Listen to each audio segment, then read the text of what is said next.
Bonjour à tous, je suis le docteur Alexandre Nero, je suis radiologue interventionnel à Annecy, où je travaille depuis déjà plusieurs années et on a créé notre groupe qui s'appelle IRIS, qui ne fait que de la radiologie interventionnelle, avec un accès direct pour les patients. Aujourd'hui, on va parler d'embolisation des fibromes utérins. C'est une pathologie que j'ai très à cœur, parce que c'est quelque chose d'assez handicapant pour les patientes qui sont touchées par ça. L'embolisation est souvent méconnue, peu pratiquée, alors que ses bénéfices sont énormes et elle permet d'éviter souvent l'hystérectomie. Donc c'est pour ça qu'il est assez important d'en parler autour de moi. Un petit mot d'abord sur ce que c'est que la radiologie interventionnelle, parce que je pense que si l'embolisation est peu connue, c'est parce que la spécialité elle-même est peu connue. Donc c'est une surspécialisation de la radiologie qui est finalement plus proche du travail de chirurgien que du travail de radiologue que l'on connaît. On voit les patients en consultation où on revoit avec eux les différents examens. On peut éventuellement demander d'autres examens, donc typiquement une IRM. Et le geste est organisé au bloc opératoire, qui peut être une salle d'imagerie ou une salle de bloc opératoire. On peut avoir une activité d'imagerie qui reste, et donc il y a des radiologues interventionnels qui sont encore diagnosticiens, et d'autres comme moi qui vont décider de séparer complètement et de ne faire plus que la partie interventionnelle. Les gestes en fait sont utilisés, l'idée c'est d'utiliser l'imagerie. On sait utiliser l'image et donc on n'a plus besoin d'utiliser forcément nos yeux pour ouvrir les patients. Et donc c'est l'image qui nous permet de repérer notre matériel, qu'on passe donc à travers la peau avec une incision qui est en général microscopique. Donc on peut passer directement à travers la peau, ce qu'on appelle le percutané, ou passer dans les vaisseaux, une veine ou une artère, et c'est ce qui nous concerne ici. La radiologie interventionnelle est souvent peu connue, mais c'est pourtant elle qui va typiquement déboucher les caillots dans le cerveau lors d'un AVC ou qui va être appelé lors d'un saignement, un accident de la route typiquement, où là pour le coup c'est l'embolisateur qui est appelé pour faire ça, c'est un radiologue interventionnel. Donc je disais qu'on avait la volonté avec mon collègue, donc Vincent Durousse, de créer une activité qui soit libérale, interventionnelle uniquement, et qui ait la possibilité donc de donner un accès rapide aux patientes, adressées par leur gynécologue, par leur médecin généraliste, quelquefois qui se sont renseignés par elles-mêmes sur internet. Et donc ça nous permet d'avoir un lieu de consultation qu'on a créé maintenant il y a 1 an et demi, et qui nous permet donc d'avoir un accès beaucoup plus simple pour les patientes. Donc, passons maintenant au fibrome, de façon globale. Le fibrome, c'est une tumeur, donc ce n'est pas un cancer, mais c'est une tumeur qui ressemble à du muscle, qui est bénin, et qu'on trouve dans l'utérus, et surtout sa paroi. Il y en a plusieurs types, on peut appeler ça des myomes d'ailleurs, et ils sont situés à plusieurs endroits différents, que ça peut être dans la cavité, juste dans la cavité, dans la partie de la muqueuse, carrément au centre de la paroi, ou sous séreux, on verra tout ça plus tard, c'est pour ça que je passe un peu vite. Je vous disais que c'est une tumeur, donc c'est lié à une mutation clonale, une cellule qui va se multiplier et grandir, et c'est tout le temps lié à des récepteurs hormonaux. C'est pour ça que ça touche plutôt la femme en âge de procréer et avant la ménopause, et qu'il y a un lien avec les grossesses. Pareil, on reviendra dessus. C'est extrêmement fréquent. Heureusement, c'est bénin, mais la fréquence est estimée à presque 70% des patientes passées 45 ans, avec une partie plus importante chez les personnes d'origine africaine ou antillaises, où les fibromes sont souvent plus symptomatiques. En effet, même si la pathologie est très très fréquente, heureusement elle n'est pas toujours symptomatique, et un fibrome d'un petit centimètre ne va pas forcément créer des symptômes. Je vous disais qu'il y avait une sensibilité aux hormones qui expliquait du coup l'apparition à l'âge de procréer, l'augmentation durant les grossesses et en général une involution automatique à la ménopause.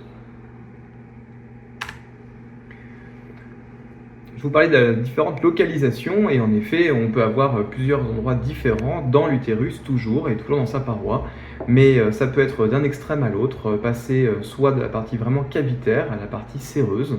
Donc ça ce sont les deux extrêmes, c'est la classification FIGO qui permet de les numéroter.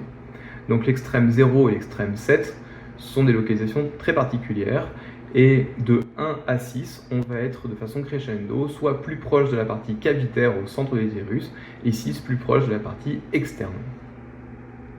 Un type particulier, c'est le 2-5, parce qu'il correspond aux caractéristiques à la fois du numéro 2 et à la fois du numéro 5. Il va dépasser des deux côtés et prendre toute la paroi. En fonction de sa localisation, les symptômes vont être complètement différents. La partie muqueuse, du coup, le fibrome va se situer à l'intérieur de l'utérus, et donc il va être responsable d'une irritation locale et augmenter l'évolution endométriale et donc les saignements lors des règles.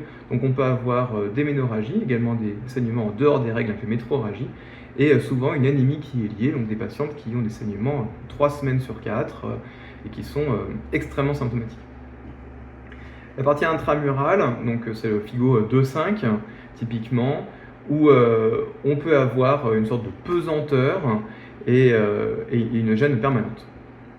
La partie sous-séreuse, le fibrome va être donc à l'extérieur de l'utérus, toujours raccordé bien sûr, mais ce n'est pas la partie interne de l'utérus qui va être impactée, mais les organes de voisinage, et donc ça va être les phénomènes de masse, du fait que le fibrome peut être extrêmement gros, des fois jusqu'à 15-20 cm, et aller appuyer sur la vessie ou le rectum et créer des faux besoins permanents. Je vous disais que les fibromes sont liés à des récepteurs hormonaux, et donc il y a bien sûr des traitements médicamenteux qui existent. Je vous ai fait un listing ici quasiment exhaustif, l'idée n'est pas de lire tout ce listing. Globalement, les contraceptifs peuvent aider par rapport à tout ça, et c'est toujours une obligation de commencer par ça, soit par une pilule microprogestative, soit par un stérilet, mais pas un stérilet au cuivre, parce que pour le coup, il peut augmenter éventuellement les symptômes. Il y a beaucoup de recherches qui ont été faites, toujours sur des médicaments qui vont être liés à la partie hormonale. Typiquement le RU486 qui peut être utilisé pour les arrêts de grossesse volontaires ou médicaux, qui va avoir un effet uniquement sur les saignements. Il y a eu également à un moment donné des traitements comme le RICO qui a été utilisé, extrêmement efficace, qui faisait involuer les fibromes, mais dont les effets secondaires sont majeurs, et donc il a été complètement arrêté dans cette indication. Le traitement chirurgical, qui est donc le traitement historique, peut être de la myomectomie, où l'idée est d'aller retirer uniquement le myome ou fibrome, à l'hystérectomie, qui va donc tous les traiter d'un coup, mais d'une façon un peu radicale. La myomectomie, ça consiste à aller chercher chacun des fibromes un par un. On n'est pas forcément obligé d'être aussi zélé que sur cette image. On peut tout à fait retirer que les plus gros et laisser ceux qui ne seraient pas symptomatiques. L'hystérectomie, on retire donc l'ensemble de l'utérus. Et vous voyez ici 2 exemples d'utérus complètement déformés par des fibromes sous-séreux ou au sein de leurs parois. Pour moi, il y a 2 cas qui doivent être absolument traités par chirurgie. Ce sont les cas extrêmes, les FIGO 0 et 7. En effet, ce sont des fibromes qui vont donc être ce qu'on appelle pédiculés. On voit qu'ils ont un petit pied. Comme pour un pied d'un champignon, on pourrait aller couper ce petit pied, et c'est exactement ça qui peut être fait par le chirurgien. Donc les 0 et 7, pour moi, sont des indications complètement chirurgicales, par voie intracavitaire pour le 0, ou ancyloscopie pour le 7. Et ça peut être, tout à fait être adapté pour des types 1 ou des types 6 qui sont éventuellement dans un continuum assez proche des 0 et 7. Le traitement chirurgical, souvent très bien toléré, fait très fréquemment avec une grande expérience, mais peut avoir des complications qui sont en général plutôt l'hémorragie sur un saignement lié à l'utérus qui va saigner à l'endroit où le fibrome a été retiré. On a quand même dans 2% des cas une transfusion sanguine nécessaire, donc c'est une chirurgie éventuellement assez hémorragique. On peut avoir des cas bien sûr qui sont liés à toute chirurgie par célioscopie, avec une lésion de la vessie ou des urtères, une lésion intestinale. Ce sont des choses qu'on voit. Le mois dernier, typiquement, j'étais appelé pour une embolisation suite à une blessure vasculaire, suite à une chirurgie au niveau des organes génitaux internes.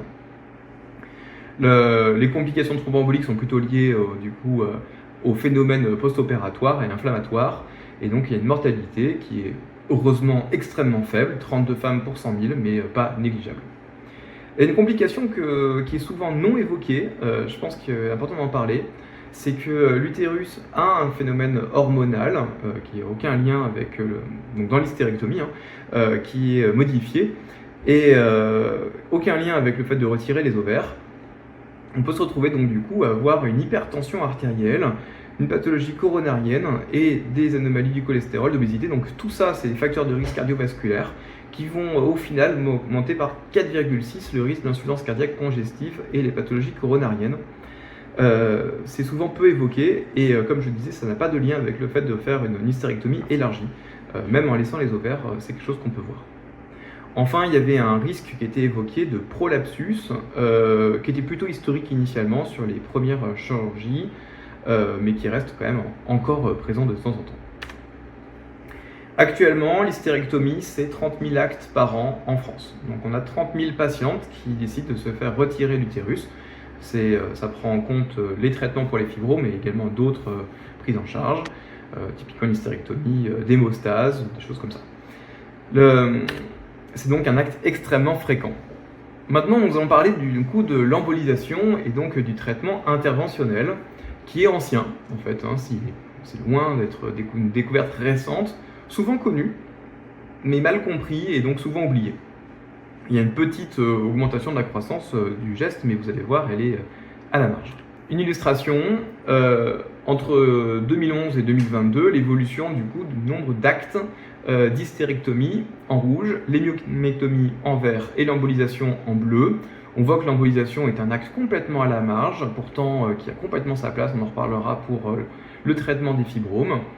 Il y a bien sûr une petite diminution de l'hystérectomie, je pense que de plus en plus de patientes n'ont pas envie de se faire retirer l'utérus. On ne considère pas que c'est un organe qui sert à rien et qu'on pourrait enlever comme ça. Donc petite augmentation de myomectomie, mais encore une fois à la marge. Il y a une très grande diversité d'activités dans l'embolisation. Certaines régions sont bien dotées, mais c'est plutôt, à mon avis, une différence qui est liée à l'habitude locale plutôt qu'à la compétence. Parce que typiquement, on a des radiologues interventionnels dans tous les départements et c'est un acte qui, à mon avis, est faisable n'importe où en France. Donc c'est plutôt une question d'habitude, de gynécologues qui auraient l'habitude de travailler avec des radiologues interventionnels pour traiter par embolisation. L'embolisation, je vous disais, c'est un acte de radiologie interventionnelle. Donc c'est un acte vasculaire. On va rentrer dans les artères et on va évoluer pour aller jusqu'aux artères de l'utérus et si possible même les artères uniquement des fibromes. Et là, on va y injecter du coup des petites billes, c'est des particules qui vont boucher tous les vaisseaux et en particulier les capillaires du fibrome pour amener à son involution. En fait, le fibrome ne reçoit plus de sang, il n'est plus nourri et donc il va diminuer en taille naturellement. L'idée n'est pas d'enlever le fibrome, donc l'efficacité a un petit délai, en général 1 mois, on revoit les patients à 3 mois pour ça. Ce petit délai est lié au fait qu'il faut du temps pour que le corps aille éliminer le fibrome. En fait, il meurt instantanément, dans une petite bataille dont on parlera juste après. Et c'est le corps qui, voyant des cellules mortes, comme il peut en voir partout dans le corps, va le manger et le grignoter cellule par cellule, et donc le faire involuer. Donc, on fait une petite anesthésie locale pour rentrer dans un vaisseau, donc c'est finalement un peu comme une prise de sang, mais avec une anesthésie locale. Le vaisseau en particulier, c'est la plupart du temps l'artère fémorale, donc là on parle quand même d'un vaisseau important. On y place un introducteur vasculaire, donc c'est une sorte de petite valve, et un petit tunnel qui nous permet de rentrer dans l'artère. Et ensuite, avec l'imagerie, on va aller évoluer jusqu'au fibrome. Donc là, c'est un exemple d'IRM avant geste où on voit l'utérus ici en plein milieu et le fibrome un peu plus foncé en son sein. Et l'image du coup durant l'embolisation où on est capable de distinguer donc le cathéter qui va injecter du produit de contraste ici. Et la zone orangée, ça correspond à l'utérus normal. Et on est capable donc de distinguer le fibrome ici qui n'était pas nourri par les artères à gauche mais nourri par les artères à droite. Voici ce qui se passe quand on est à droite et qu'on injecte donc le produit de contraste. On voit vraiment ici les artères du fibrome uniquement et on va pouvoir emboliser uniquement le fibrome. Vous avez peut-être remarqué sur l'image précédente des petits coils ici qu'on voit, ce sont des petits fils métalliques qui nous permettent du coup de nous protéger des différentes artères parce qu'il y a bien sûr des communications entre les artères utérines et les tubo-ovariennes et les artères utérines et les artères vaginales. L'objectif n'est donc bien sûr pas d'aller emboliser les ovaires et le vagin et il est donc tout à fait possible de se protéger. Il y a 2 manières de se protéger. Quand les artères sont grosses, dans ce cas-là, on peut se protéger complètement en fermant ces vaisseaux, mais on peut utiliser du coup l'anatomie. Ça vient des billes. Les billes qu'on a sont calibrées, elles ont une taille qui est prédéfinie, en général de 700 microns. On a plusieurs marques qui nous vendent du coup les billes, mais c'est à peu près les mêmes efficacités. Et on va utiliser le fait que les anostomoses dont je vous parlais, entre les artères de l'utérus et les artères tubo-ovariennes, vont avoir une certaine taille. Et donc nous, on prend des billes qui sont légèrement plus grosses et qui permettent donc de ne pas passer et donc de rester dans l'utérus. Donc on est capable d'aller emboliser uniquement l'utérus et ne pas aller emboliser les artères ovariennes. Donc voici un autre exemple ici d'image avec l'injection à gauche, l'injection à droite. Et on arrive à distinguer donc vraiment des artères ici pour le fibrome à droite, mais également des artères à gauche. Et on voit qu'on avait du produit de contraste qui passait dans les artères tubo-ovariennes et pour l'ovaire qui devait être ici. Mais le passage de l'un à l'autre est par des tout petits vaisseaux qui donc ne permettent pas le passage de nos billes. Donc le contraste passe pour l'image, mais pas les billes d'embolisation. Un autre exemple ici. Tac. Une fois que le geste est réalisé, les billes donc restent en place, elles vont être éliminées par le corps dans les mois qui suivent.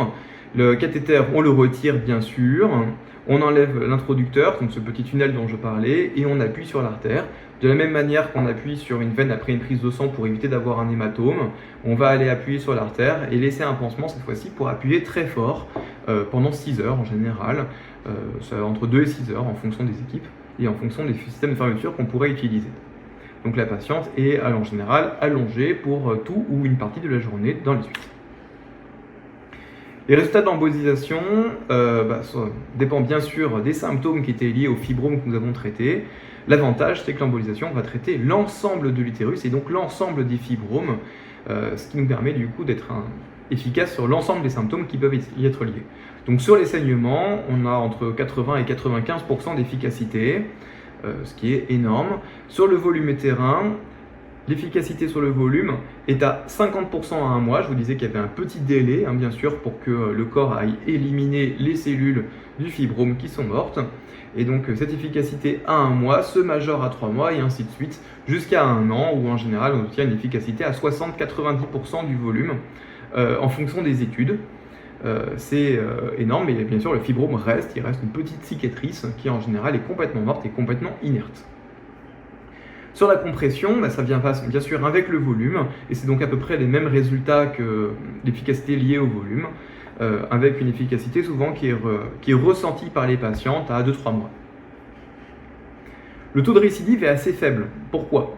Parce que bien sûr on traite les fibromes qui sont symptomatiques, mais on traite l'ensemble de l'utérus et donc on va aussi traiter au passage finalement ces petits fibromes d'1 millimètre, voire moins, qu'on n'aurait pas vu. Et donc on va remettre à zéro l'utérus par rapport à tous ces fibromes. Donc il faudrait attendre que des fibromes qui n'existaient pas du tout commencent à se développer dans les 10-15 ans qui suivent pour être symptomatiques. Sachant que c'est une pathologie qui va commencer à évoluer à partir des premières règles jusqu'à la ménopause. Quand on va traiter une patiente à 40 ans, si elle a une récidive à 10 ans, on s'approche de la ménopause et finalement, en général, une seule embolisation est nécessaire. Il y a quelques cas, bien sûr, ou surtout dans les cas où on aurait traité très jeune des patientes, on pourrait imaginer avoir besoin d'une nouvelle embolisation plus tard, dans le cas où elle développerait de nouveaux fibromes. Parlons de la fertilité. Je vous disais que on peut avoir des billes qui peuvent passer dans les ovaires. Et donc, initialement, quand la technique a été inventée, on préférait l'utiliser uniquement dans des cas où on ne voulait pas avoir de grossesse dans la suite. Seulement, par rapport à l'hystérectomie, on a quand même l'avantage de garder l'utérus. Et donc, on a une préservation systématique de l'utérus. Donc, même s'il y a un risque d'insuffisance ovarienne qui est environ 2 à 3% des cas dans les embolisations, il y a finalement le fait que l'utérus reste et donc il y a encore la possibilité de grossesse. On va en parler juste après. Enfin, je fais une petite incise sur le fait que l'adénomyose, donc l'endométriose interne, est traitée au passage par la même embolisation et donc dans les cas où on a les deux pathologies, il est tout à fait intéressant de penser à l'embolisation. Il m'arrive d'ailleurs de faire des embolisations pour des patientes qui n'ont pas de fibrome, mais qui n'ont que de l'adénomyose, et donc les douleurs et saignements qui y sont liés. Les complications. Le syndrome post-embolisation, c'est l'utérus qui se bat. Je disais qu'il y a une petite bataille suite au fait qu'on va emboliser le fibrome, et donc c'est un principe d'ischémie. Comme on arrête toutes les artères nourricières, le fibrome va souffrir et l'utérus également. On a donc une douleur qui est post-opératoire, qu'on arrive à contrôler. contrôlé par les morphiniques, contrôlé par d'autres techniques dont on parlera plus tard. Et c'est donc un syndrome qui est quasi systématique. Donc est-ce qu'on parle de complications ou d'effets secondaires liés au geste? En radiologie interventionnelle, on a l'habitude d'avoir des gestes qui n'ont aucun effet secondaire grâce à une attaque vraiment mini-invasive. Et donc pour nous, c'est une complication. Mais c'est vrai que dans certaines études, ça a pu desservir à la spécialité parce que c'était considéré comme une complication. Et donc il était marqué que l'embolisation avait plus de complications que la chirurgie. Alors qu'en fait, c'est juste un effet secondaire qui est lié. Et on fait tout ce qu'il faut pour traiter ça, prévenir ça avec, donc je vous disais, la PCA de morphine sur le moment. Je vais vous parler d'une technique assez nouvelle de bloc sacré. Et puis on a souvent les infirmières qui passent à domicile via les perfusions pour que la patiente soit complètement encadrée avec un retour à domicile dès J1.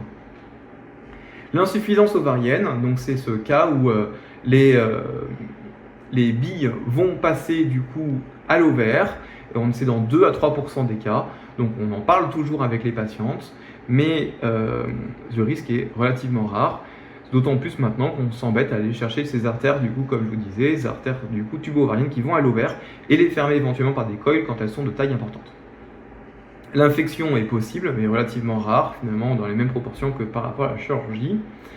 On peut parler bien sûr des problèmes de ponction de l'artère, donc d'un hématome. Si ce n'est qu'un hématome, c'est pas très grave, c'est esthétique pendant un petit mois, mais on voudrait éviter bien sûr un pseudo-anévrisme ou une dissection. Ce sont les complications qui pourraient être graves. C'est pour ça aussi que les patients sont allongés et qu'on a un phénomène de compression pour les 6 heures qui suivent. On peut parler également de migration de matériel, donc c'est le fait que les billes aillent au mauvais endroit, donc l'insuffisance ovarienne en fait partie, mais les billes peuvent également aller au vagin. On voyait tout à l'heure qu'une artère vaginale, et donc dans ces cas-là, il peut avoir une irritation, ça va de l'irritation vaginale à carrément un petit ulcère qui est douloureux, très douloureux pendant une dizaine de jours, mais qui heureusement se répare tout seul. Pareil à la vessie, où on peut avoir une sorte de sensation de cystite due à une irritation et en fait qui est liée à un petit ulcère de la paroi de la vessie qui heureusement se répare tout seul également. On a une injection de produit de contraste, je vais vous montrer, qui nous permet donc de bien voir les artères de l'utérus et des fibromes. Et donc l'allergie au produit de contraste est bien sûr une contre-indication. La comparaison à la chirurgie est juste là pour parler de l'embolisation avec pour objectif de montrer que c'est une technique qui a tout à fait sa place. C'est pas du tout une façon d'attaquer la chirurgie parce que pour moi il y a typiquement des cas qui doivent être opérés, mais là on est actuellement dans une situation où la chirurgie prend quasiment tous les cas de traitement des fibromes et je pense qu'il est important de montrer que l'embolisation a sa place. La durée d'hospitalisation, bien sûr, donc il m'arrive de faire sortir les patientes le jour même. En général, je préfère les faire sortir le lendemain matin. Donc une durée d'hospitalisation qui est très en faveur de l'embolisation, bien plus courte. C'est pas pour autant que les patientes sont perdues dans la nature, elles sortent systématiquement avec du coup des perfusions à domicile et les infirmières qui passent pendant 3 à 4 jours après. On a une conservation de l'utérine qui est systématique dans l'embolisation liée à la technique. Moins de complications de ce que je vous disais, les complications sont assez rares et souvent bien moins importantes que celles de la chirurgie. Par rapport aux grossesses, donc on en reparlera juste après, les grossesses restent possibles du fait que l'utérus est encore présent et on commence à avoir maintenant des premières études sur la fertilité post-traitement. Le geste est donc mini-invasif et c'est tout l'avantage de l'embolisation qui est lié aux techniques de radiologie interventionnelle. Il y a des récidives, bien sûr, quand on fait une hystérectomie, il n'y a pas de récidive de fibrome, donc on pourrait mettre ça dans les inconvénients de l'embolisation. Je vous disais, la chirurgie pour moi est une très très bonne indication pour ce qui va être des FIGO 0 et 7 et éventuellement les 1 et 6 qui vont être bien traités par la chirurgie. La question est que faire lorsqu'il y a plusieurs fibromes dont des 0 et 7. Là pour le coup l'embolisation peut avoir sa place avec des petits risques bien sûr, c'est que le fibrome en fait se détache de l'utérus. Donc si c'est un fibrome FIGO 0, il va se détacher et être accouché suite à l'embolisation. On prévient bien sûr les patientes, il y a un petit risque infectieux majoré dans ces cas-là. Ou alors dans les FIGO 7, il va être donc détaché de l'utérus et se promener dans la cavité péritonéale, on parle de souris péritonéale, il va se calcifier et se perdre dans la cavité. C'est souvent non symptomatique. Pourquoi la technique est-elle oubliée ? C'est pas qu'une question de temps, bien sûr que la chirurgie est connue depuis bien plus longtemps, mais l'embolisation, ça fait 20 ans, 30 ans que ça existe, 30 ans même plus. Je pense qu'il y avait d'abord Une peur de la douleur. C'est considéré comme une complication. On fait maintenant un bloc sacré antérieur, c'est qu'on va faire une sorte d'anesthésie loco-régionale de l'utérus pour rendre les premières 24 heures efficaces sur la douleur. La PCA de morphine est là en sécurité, mais quand le bloc est bien réalisé, elle n'est quasiment pas utilisée par les patientes. Enfin, maintenant, on a tout ce process avec les infirmières à domicile qui vont permettre d'apporter ce confort aux patientes pour les jours qui suivent et éventuellement même la semaine qui suit. En général, j'arrête les patientes 2 semaines après le geste. Mais elles retournent chez elles dès J1, ce qui rapporte un grand confort. La fertilité, au début, on gardait l'embolisation uniquement aux patientes qui ne voulaient plus de grossesse. On se rend compte maintenant que finalement le risque d'insuffisance ovarienne est assez faible et que finalement, comparé au fait que le fibrome en soi diminue la fertilité de par sa position dans l'utérus, a priori, les grossesses sont tout aussi fréquentes après embolisation. Enfin, je pense qu'il y a quand même un côté équipe médicale. Les patientes sont suivies par des gynécologues en général, qui donc proposent leur technique, qui connaissent bien. Ils ne pensent pas forcément à l'embolisation. Et je pense qu'il est très important d'expliquer ça à tout le monde, que les patientes, c'est simplement le choix dans leur technique, si elles préfèrent la chirurgie ou l'embolisation. Je voulais donc faire un point supplémentaire sur la fertilité, parce que je pense que c'est l'un des freins importants, historiques de la technique. Maintenant, on commence à avoir des études et on espère bientôt faire des études multicentriques françaises avec un listing de toutes les patientes traitées pour prouver ça de façon prospective. L'avantage de l'embolisation, c'est bien sûr qu'on garde l'utérus, donc la grossesse est bien sûr encore possible. On traite l'ensemble des fibromes et l'adénomyose qui ont un effet négatif sur la fertilité, et donc on pourrait même imaginer gagner sur la fertilité avec l'embolisation. On a bien sûr les cas où on va aller créer du coup une altération de la réserve ovarienne, et ça va entre 1 et 3% dans les études. Finalement, quand on prend les patientes qui ont déjà été embolisées, les taux de grossesse sont tout à fait comparables à la myomectomie, et le taux de fausse couche est tout à fait comparable à des patientes de la population en général. Donc, on continue de garder cette sécurité-là, de l'expliquer aux patientes, mais ce n'est finalement plus un frein absolu. Voici, je vous remercie donc pour cette écoute. N'hésitez pas à me contacter si vous avez besoin. Vous avez ici mon mail professionnel qui est commun avec mon collègue Dr Vincent Durousse pour éventuellement des avis. On exerce à Annecy et à Chambéry, donc vous pouvez nous envoyer les patients si vous avez besoin. Je viens de créer également mon compte sur Deuxième Avis, donc je peux éventuellement répondre à des questions médicales pour des patientes à ce sujet-là. Et enfin, pour les professionnels, il y a OmniDoc et Sisra qui sont des bons moyens de communication pour discuter. Merci bien et à bientôt, j'espère.